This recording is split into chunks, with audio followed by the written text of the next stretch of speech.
What's going on, everybody? So today's video, I'm gonna be doing a discussion topic, right? And as you guys already know, I don't really do top 10 videos like that, like I used to anymore.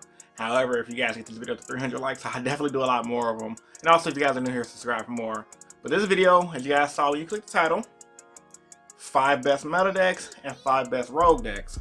Reason why I want to do this video this way versus doing one video 5 best decks and one video 5 best rogue decks is, for one, I know a lot of you guys don't have a lot of time. A lot of you guys work or in school, got girls, got kids. Some of you guys just don't feel like being on Yu-Gi-Oh videos all day. That's cool, and I understand that.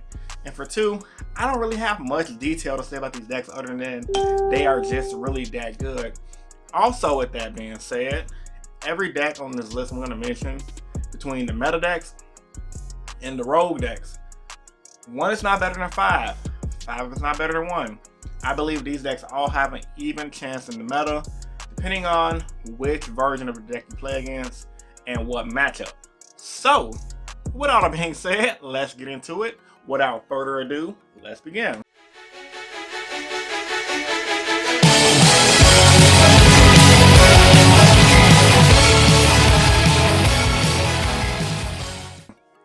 Start off with the meta decks because I know that's why a lot of you guys come here, is the meta decks. Number 5, Heroes. Yes, finally, it feels good to say Heroes is a contender to be one of the best decks of the format.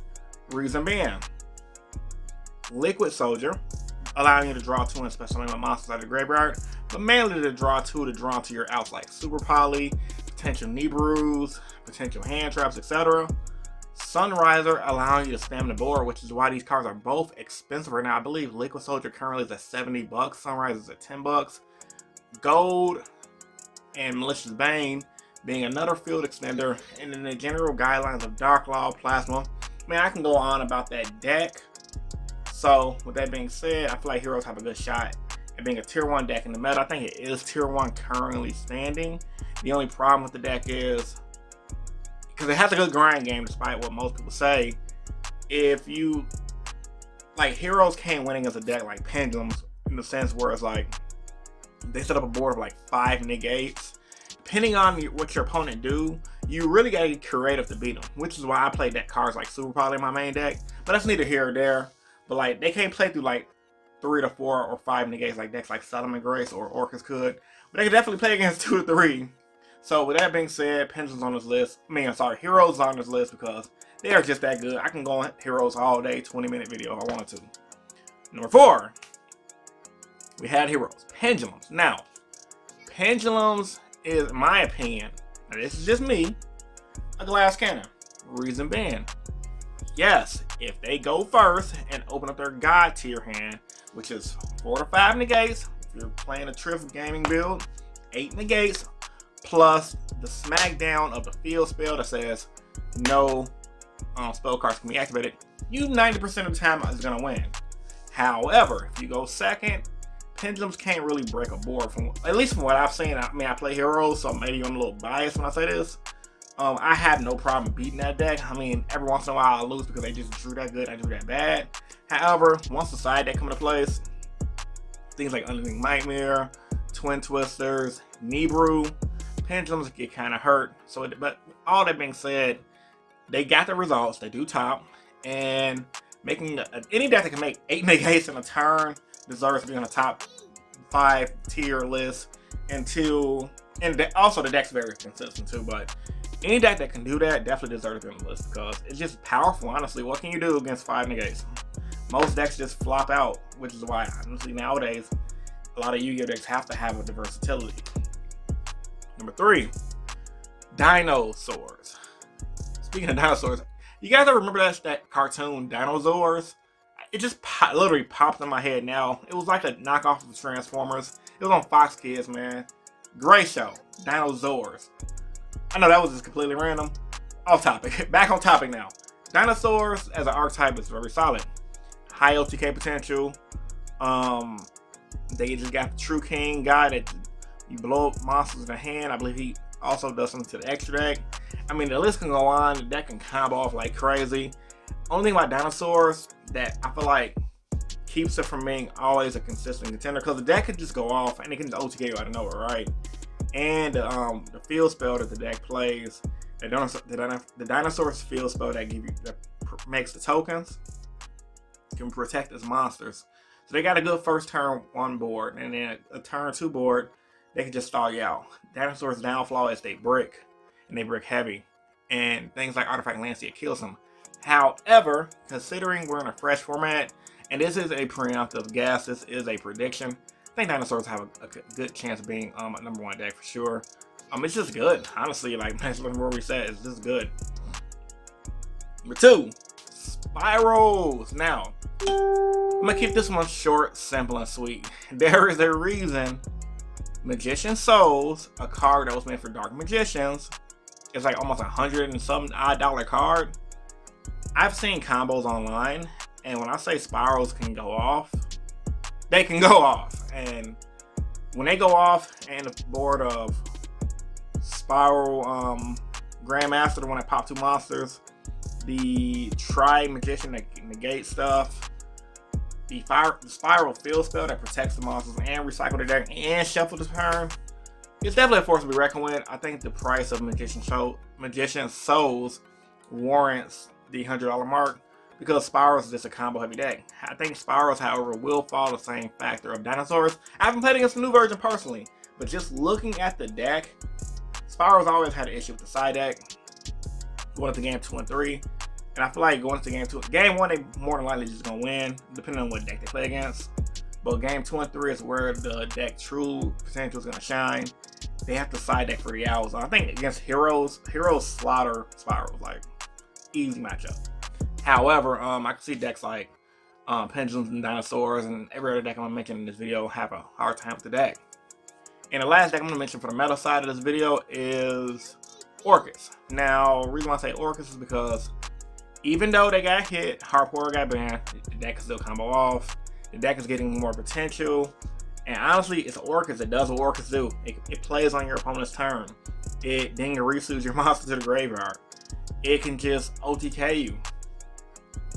Side deck, they side in mind controls, they link off your board. They do the Borosaur combos. Orcus is going to be a contender, believe it or not.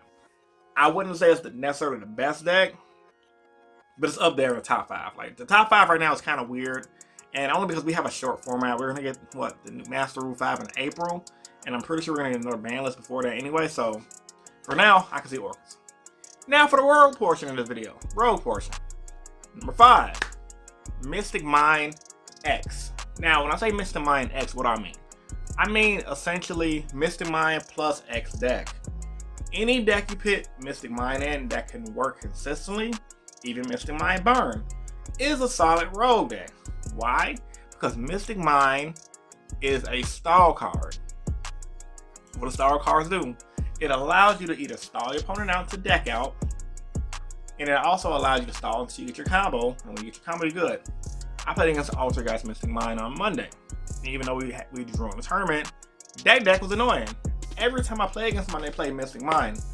I'm literally like, the only reason you're coming back is because of this card. I personally believe Mystic Mine is an unbalanced card, while it's not running the meta, because it definitely loses the side deck. I side Unending Nightmare specifically for that card, and cause I don't want to lose to it. And yeah, Mystic Mine plus whatever deck. If you have a solid Mystic Mine deck, you're Gucci. Number 4. Speaking of guys, ALTERGEIST. Solid rogue deck. You still got the floodgates. You got more warnings. You got the strikes. What more do you want? The deck still was topping on regionals and still doing good with all the chain linking they can do with spoofing and the one multi-faker they have, and the Soliloquies bouncing monsters back and forth, and the guy that attacks directly and pounce and some monsters to the graveyard. They definitely play the slow game. However, they play it so good, it warrants to add it to any list of a best deck, because the deck is just solid, and if you don't pay attention, they can catch you with your pants down. Number 3. Hurts me to say this because I kind of didn't want to include this deck on the list. However, I can realistically see how much potential this deck still has. SALAMANGREAT. Now, before you guys either like the video or click away because you think SALAMANGREAT is a dead deck, I think the deck could still put in some form of work.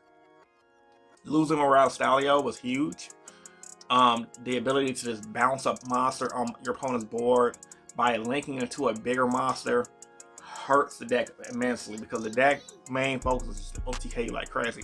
However, the deck is still OTK. It can still make pretty big combos where they go into like, what's that card called, Baguska and Abyss Dweller turn 1. The only thing is they just can't spam as fast as they do. I think all Salamangreat players are going to have to really tinker with extra cards to see how can they make the deck as fast as it used to be. Have I seen more recent lists of Salamangreats? No. However, do the deck, in my opinion, have potential to be broken again? Yes. So don't think the deck is going to be sweet when you play against it, because it might just surprise you. Number 2, Dragon Link. Now, if you are one of those very fortunate Yu-Gi-Oh players who have money and who are rich and want to drop $1,000 on the prize card, Dragon Link is going to be a solid rogue deck. Heck, even without the prize card, Dragon Link is going to be a solid deck in general. The deck is still combo. Yes, the deck probably lost cards on the most recent ban list. Don't ask me what cards.